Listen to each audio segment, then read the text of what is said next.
Hey, welcome back, everybody. Dr. Greg Eckel here today on What the Health, and our topic is crystalline music as medicine. I've got my dear friend, Jeralyn Glass. She's an internationally acclaimed singer, musician, and leader in the field of sound healing, who's been sharing the gift of music medicine with the world for decades. She began her career on Broadway, has sung in opera and concert stages around the globe. Jeralyn offers a unique alchemical blend of music, meditation, and high vibrational sound, which I hope she will share with us today. Merging quantum science, bioenergetics, and crystalline singing bowls, Jeralyn helps facilitate healing and transformation with the power of music and sacred frequencies that nourish our bodies, connect us with our hearts, and awaken our consciousness. She's got a book, Sacred Vibrations, releasing this month, July 23rd, 2024. Her music can be found on all streaming platforms, Humanity Streams, and Insight Timer. Welcome aboard, Jeralyn. Thank you, Dr. Greg. It's so good to see you. Thank you for having me. Likewise, you are so welcome. And I am so excited about you, your book, your message. You know, we've been saying on this platform for a decade, the future of medicine is frequency. And here you've come out with is this your first book? Yeah, it is. Here it Yes. is. It is so lovely. Sacred Vibrations, the transformative power of crystalline sound and music. You also have a tarot deck, I believe, that has QR codes that play Yes. the tunes. Um, you have an app coming out. You have new music being released. Like, what aren't you doing these days, Gerald? Resting. Yes. There it is. Well, I am so excited. I got to be an early reader for your book, and you are talking my language here with frequency and, crystalline music as medicine. What do you mean by that? Well, I think, Greg, I've been a musician all my life, and so I always understood that music is something that can uplift our spirits, and music is something that can bring us to calm or bring us to a deep state of reverence, bring clarity. But in the last 17 years, I've been playing the crystal singing bowls, and those are a very special instrument that do that in a very different way, I think, than normal music, so to speak, right? Mhm. There's something about the crystalline structure, which I know you understand, that entrains with our own system because our own system is crystalline in structure, our blood and our bones. And so when I first heard those bowls 17 years ago, I was like, whoa, what is that? And it felt like the sound, the pure, exquisite sound of the crystalline instruments sort of awakened a kind of remembering. It was like a Mm. sound that I knew, right?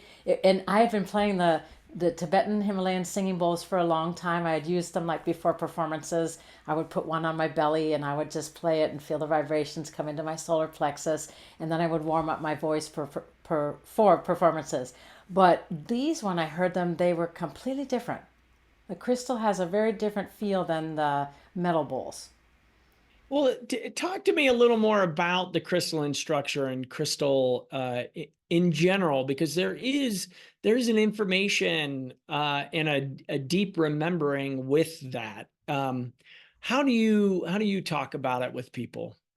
I mean, I'm not a medical doctor nor a scientist, but I know so deep inside me that the second I begin to play, what I can say to you is that my mind and those who I play for, they usually experience like the mind suddenly gets this pristine focus and a clarity because part of you goes, oh, music, right? And yet it's Mhm. a very different kind of music than we're used to hearing. And so in that moment, the mind becomes very still and focused, and you're able to drop down deep inside yourself, perhaps in the deep subconscious, and memories can emerge.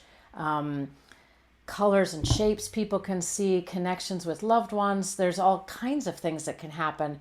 But I think that idea, and for example, like this, the cover of the book, that is an image of a small F bowl. And the note of the Mhm. F is in the fifth octave. And this image is by John Stewart Reed, who invented the cimoscope, which is an instrument that we can see sound made visible. So this image is just a perfect geometry with 22 of these little antinodes. And, you know, again, I'm not a scientist or like that, but when you see that picture and you imagine that those perfect shapes that are being created by the crystal singing bowls are activated in our very cells, they're activated in the fluids of our body. I know what I feel when I play is a deep and profound sense of peace. And I guess, you know, again, I've been playing them for many years and I've experienced all kinds of people along the way.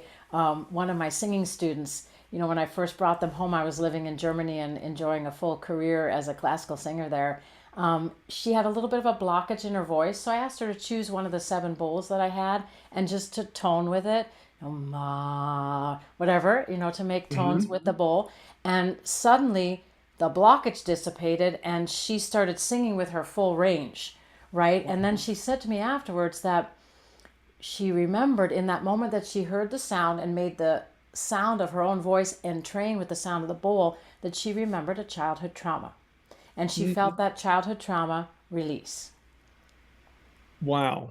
Yeah, you know, the that I don't think is a one-time thing, you know, this is No. a component as to why we've brought the crystalline sound into our practice as well. And why do you think why is this an important medium in today's world? Wow. Is- Yeah. Dr. Greg, I mean, you know from your own experience because you're also using the bowls that there are so many things in our lives today, especially that medicine doesn't know how to solve or alleviate the pains, right? And for my own particular experience, I lost my son 9 years ago and he was 19 years old. And as I landed in grief, I was offered by three different medical doctors to take antidepressants. And I just, you know, I just shook my head because I knew deep inside myself that that would not solve the problem. I Mm, wanted my son back. It was like, right. don't give me a pill because it'll just numb me out. And I don't know if I'll ever be able to come back to the land of the living.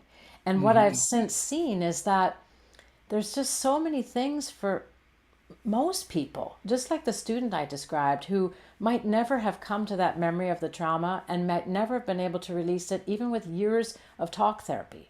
And I discovered in my own practice that I was going to talk therapy to try to alleviate the grief. And it was, you know, it helped, but nothing did what the sound and the vibration and the frequency, nothing did what that did.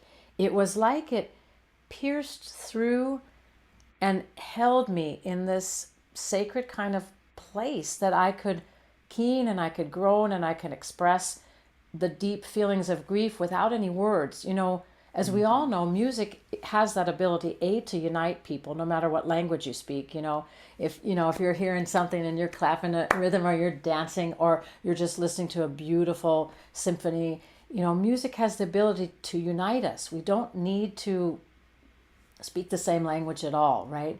And there was something about working with the sound and frequency like that that really went beyond any words, and it took me to this place that I now call this place of the ineffable. You know, and I began to understand, as I know you know, the other night I was sitting next to a medical doctor, been practicing for 10 years, and I asked her, I said, how do you experience that your patients heal? And she Mhm. looked at me and she said, you know, I've had a very strict training and upbringing in medicine, and, you know, I have a protocol. But she said, what I've learned in 10 years of practice is that patients want me to listen to them.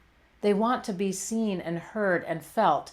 And I think there became an ally for me with the bowls that I could play and I could begin to express feelings just through sound that I couldn't express in the talk therapy. And suddenly, what I would notice is I was getting lighter and lighter, and the grief wasn't weighing me down. And sound was really had become my medicine, where a pill could never have done that. It would have numbed me, it would have held me kind of, I mean, I don't know because I've never taken it like that. But Right. the sound was really, for me, the medicine that just let me have all my feelings and help the feelings be felt and then let them be released and healed. Yeah, the term that keeps coming to me is this resonant body, right? We have these vessels we call our bodies and our voices and sounds that we can emit. And then here you have tones and bowls that you can send with frequencies and information into all of the cells with vibration. That component, it's like we have this ancient technology baked into our bodies, right? We have the tones of the different energy centers and nerve plexuses, and you've associated, and through time, there's different people put different notes to the different energy centers. But that aspect of grief and what you've experienced, what thousands of people are experiencing around the globe, it seems like there's this kind of blooming and blossoming. And I know that you are at kind of the epicenter of that, of teaching a lot of the sound healers out of your studio in California there, even where, Kitty studied. And, we brought that technology into our center. What what are you seeing? Because you are with your Sacred Science of Sound platform, and you're bringing together some amazing thinkers and having these deep conversations around the science of sound and sound healing and trauma and all of these different facets of what's going on with this vibration. So I know, and it's so important because it affects everyone. Whether I've had little children in here, I've had veterans, I've had cancer patients, I've had hospice patients and their families, I've had someone with Parkinson's, and I know you're working a lot with that, Mm. and the miracle of watching me play one bowl around her and having her tone and make sounds with it and watching completely her shaking stop, and Mm. her two daughters were there and they were ecstatic. I just think this kind of sound medicine is really becoming where people can turn. I mean, not for everything. Of course, sometimes you need the intervention with medicine. But I was privileged to present in Washington, D.C. last December for a workshop, for a 2-day workshop that was called Music as Medicine, sponsored by the Kennedy Center and the National Institutes for Health and the National Endowment for the Arts and the Renee Fleming Foundation. So I was presenting as a musician among some of the leading scientists and researchers in this field. And we were talking about pregnancy, about dementia, about college students learning to be super inspired and be more focused and present. I mean, everything, Mm. veterans, children, people going to the hospital to have operations, how sound can really help to calm them and make that operation more successful. I mean, Greg, it's like if you think about music being in every culture since the beginning of time, we're just awakening now to how we can use frequency and sound and harmonics in a way that is very, very beneficial to the struggles that we have in today's world. Mm. Yeah. You think about it, you hear a song from your childhood and it takes you right back to those memories of when you had some event with that song playing, and how it gets stored in our memory banks. And now there's, the new information coming out around the exclusionary zone or our bodies of water, and how these frequencies influence structures of water, etc. It really is an exciting time be to be here, right? I mean, to experience life, but then to have this blossoming and blooming or renaissance almost of music as medicine, even from humming, right? Of putting tone on our vagus nerve and how important that is for healing. Um, what were some of the surprising things for you as you wrote this book? What came up for you? I think really being able to drop into just the blessings I've had in my life, like just knowing as a young child that I wanted to go into the field of music and that's what I would do. And then just looking back at my life, because the thread of music is woven throughout the whole book, and how music has affected me and how I've seen it affect others throughout my life. And then I guess just working with some of my students and having them share some Mhm. of their most exciting things that have happened. Like one mom was working with autistic children, and one of the students even helped a cancer patient to actually heal and to get the news that the doctor said, you're cancer free, go live your life. Um, there were so many, one working with veterans that were blind, so that information is added in there. I think there wasn't anything really surprising. There's sharing from John Stewart Reed, who I mentioned created the Mhm. Cymoscope, Dr. Daniel Levitin, who wrote This Is Your Brain on Music, and we are working together closely with Minerva Institute, which has been voted for the third consecutive year the most innovative university in the world. So, and we've started a music and the brain lab last year. So, Dr. Dan will say to me, keep doing what you're doing, and science and spirituality and music and sound are going to connect more and more and more. And that's what we saw really in Washington. And I think I decided to write somewhat about what it was like to lose my child and to understand, I think, Greg, that each of us, no matter what's going on in our lives, no matter what, if we're dealing with an illness or if we're dealing with loss or if we're dealing with a child that's handicapped or whatever it might be in our lives, that there is indeed a bigger picture, right? And I think that came more and more clear that my son's passing and everything that happened in my life was part of a whole bigger life purpose. And I think Mm. writing the book allowed that to land, and realizing, like, in one of the chapters, there's a story when I went to India to the ashram of Amma, who's known as the hugging saint. And like an incredible miracle happened there. And to be able to write about all the different miracles that have happened over the last 9 years and really Mm. share those, I think nothing was surprising, but things, developed. And there were moments where I thought, oh, you really need to add that in there. There was a very moving experience in Cambodia when I was at the killing fields. Oh, you need to add that in there because we need to keep bringing together this power of sound and music as this universal language to hold humanity, especially now. Especially now. I really love that about your book on, I mean, you have lived an extraordinary life of, I want you to share some components, and you're not done yet, by the way. There's the best is yet to come, Geraldine. The components of your singing career in the opera, and really how that kind of primed you for what you're up to now. Will you speak into that? Sure. So I think the book begins with something that's called a jump in. So I was known in Europe as the jump in queen, meaning that if there was a role or a piece of music that I knew, I would get a call and they'd say someone, the leading soprano has canceled. Can you jump in? So the book begins with, it was New Year's Eve in Munich, and I'm at the big Philharmonic Hall, and I get the call at 10:30 in the morning to jump in for that night.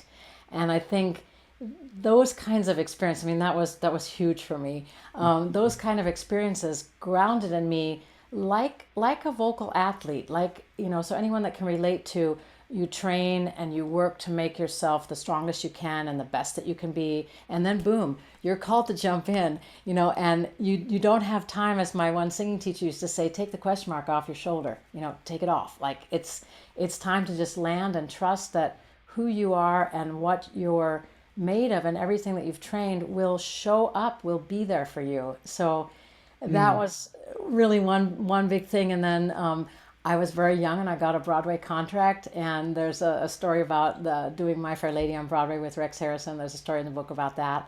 But I think music, like sports, teaches you how to refine skills and how to develop yourself to the highest potential that you are in that moment. And then I talk about in the book the two kind of techniques that I've learned. And one is the technique of doing everything as correctly as you can and being studious and practicing. And then the other technique is, in that moment, how do you open your heart and how do you just land and trust, this is who I am, this is the gift that I have to give.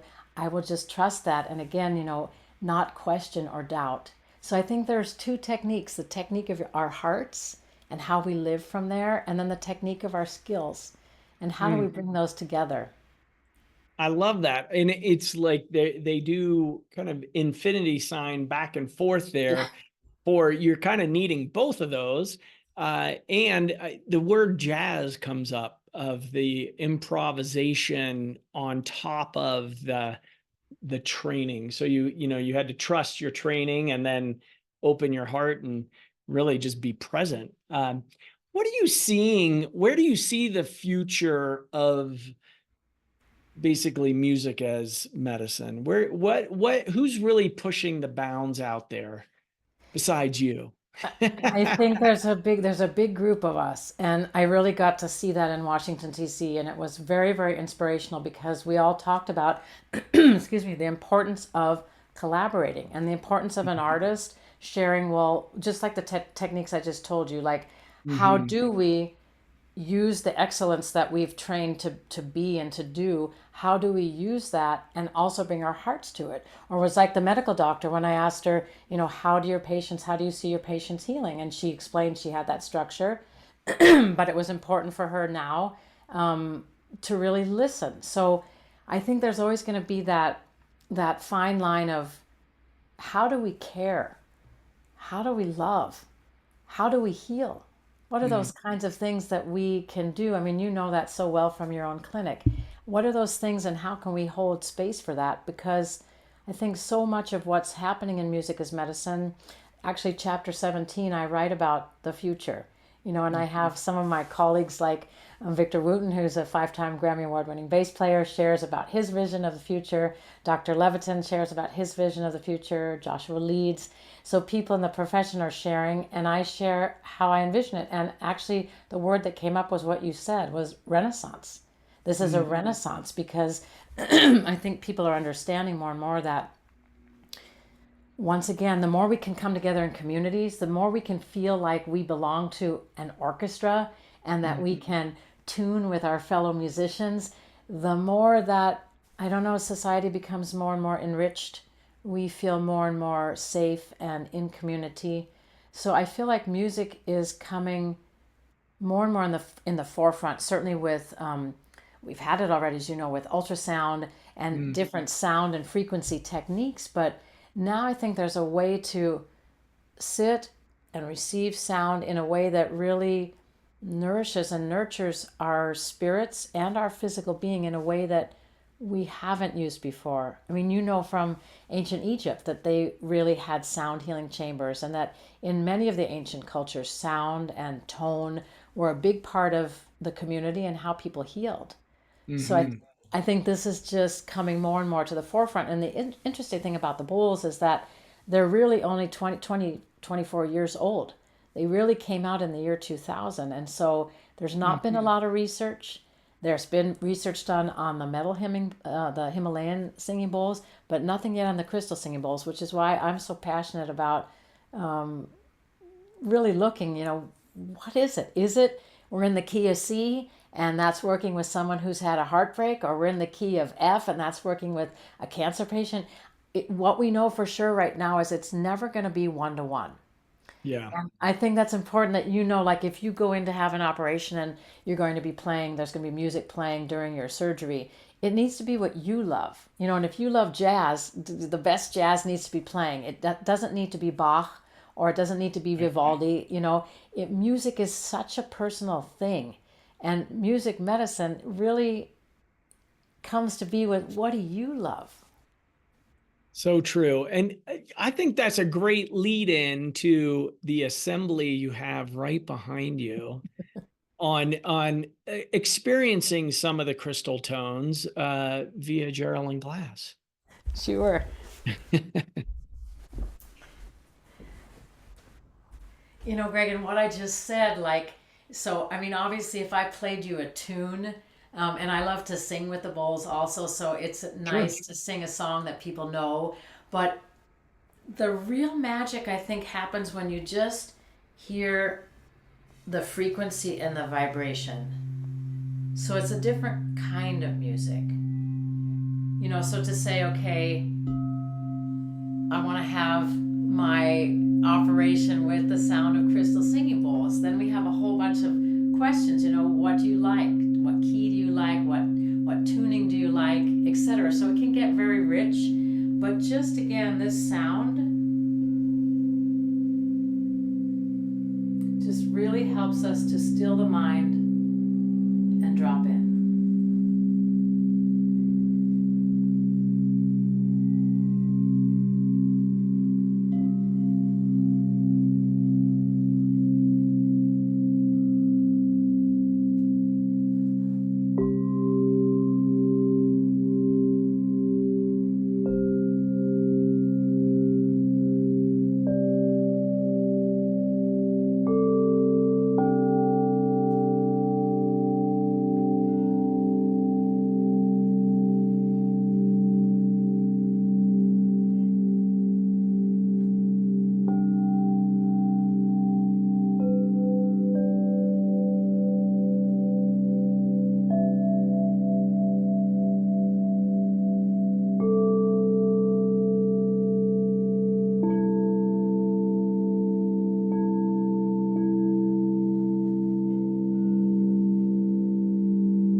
Sound and music medicine has to do with, again, what feels harmonic for you, what feels good for you.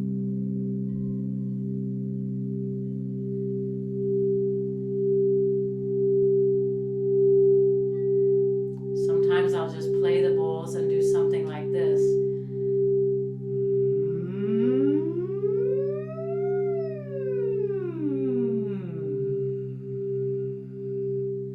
And just allow my voice to siren up and down.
And just gently rubbing the palms of your hands together to generate heat.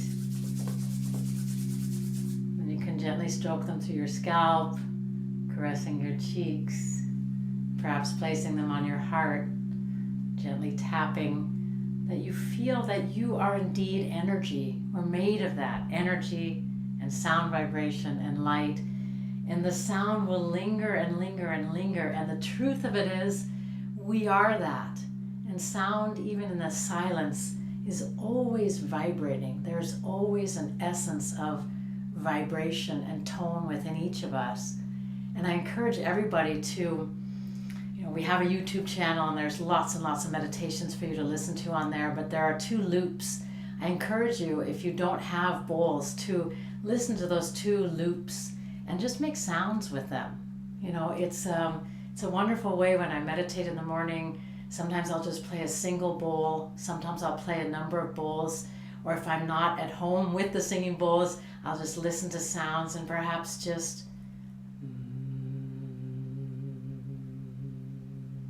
so you really begin to activate that we ourselves are a crystalline vessel. Ooh. And that we ourselves really are sound.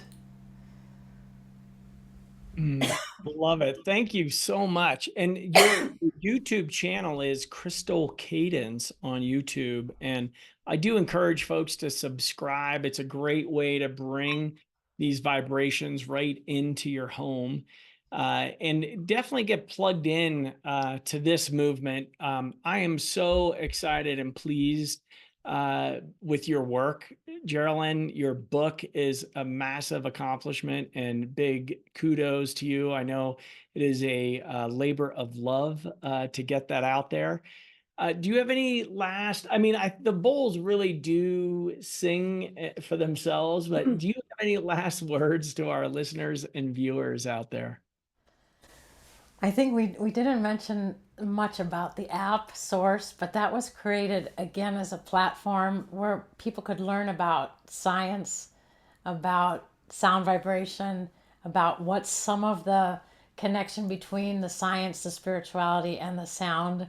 And I'm very excited for that conversation to become more and more present for all of us.